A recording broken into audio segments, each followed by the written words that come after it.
Women and e commerce trust কর্তৃক আয়োজিত গাজীপুরে দ্বিতীয়বারের মতো অনুষ্ঠিত হয়ে গেল অফলাইন মিটিং।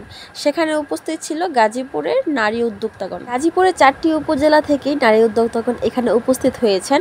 তাদের মধ্যে অনেকেই আছেন যারা শ্রীপুর থেকে আমার সাথে এসেছিলেন। শ্রীপুরের আমরা 6-7 জনের মতো গিয়েছিলাম একটা টিম হয়ে গাজীপুরে এই জয়দেবপুরের এই মিটিংটা। ভাইরে ভাই, কত সুন্দর একটা মিটিং যে ছিল, মানে আনএক্সপেক্টেড অনেক কিছু হয়ে গেল।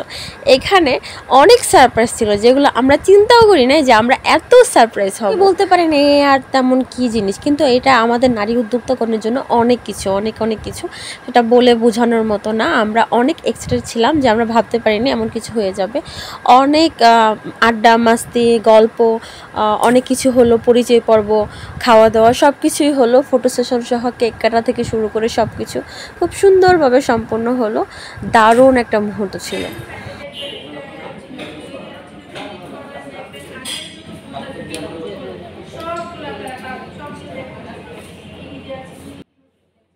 আমাদের জেলার প্রতিনিধি হাসিনা আফরোজ সুইটি আপু সুইট করে কথা বলতেছিল, আর আমরা দেখতেছিলাম সবাই তার দিকে। হঠাৎ করে উনি বলল যে ফোন করবে। কে ফোন করবে? আমাদের প্রিয় নিশা আপু হঠাৎ করে ফোন দিয়ে দিল ভিডিও কলে। আমরা খুবই সারপ্রাইজ হলাম। তো সরাসরি কথা বললাম আমাদের মিটিংয়ে, খুব ভালো লাগলো, অনেক ভালো সময় কেটেছে। তো গাইজ, থ্যাংকস ফর ওয়াচিং। মনোযোগ দিয়ে আমার এই প্যাচালগুলো শোনার জন্য অনেক ধন্যবাদ। দেখা হবে নেক্সট ব্লগে।